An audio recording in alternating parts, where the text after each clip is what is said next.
Seigneur insiste sur la pauvreté de ces 72 disciples qu'il envoie en mission. Ne porter ni bourse, ni sac, ni sandales.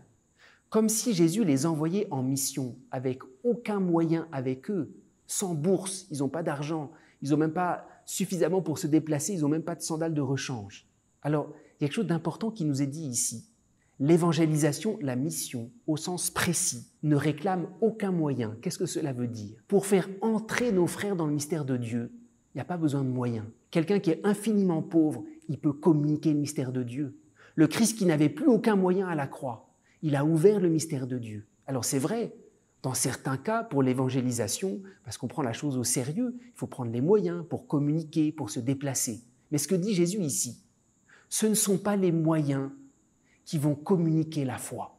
On aura beau avoir fait toute une campagne de publicité, d'évangélisation, ça ne communique pas la foi. La seule chose qui communique la foi, c'est la pauvreté intérieure des disciples du Christ. Et souvent, on se trompe, on se dit « Ah, j'ai pas assez de moyens pour communiquer l'évangile. » Mais le grand moyen, c'est toi-même. Et c'est pour ça que Jésus envoie ses premiers disciples dans une très grande pauvreté, pour qu'on comprenne que le royaume des cieux est tout proche.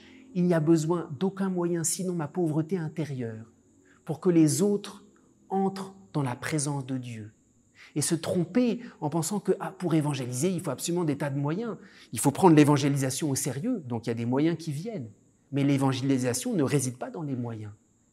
Et le Christ veut nous montrer, si jamais on donne trop de place aux moyens, à l'apparence, à tout ce qu'il faut déployer, on risque d'éloigner le mystère du Christ.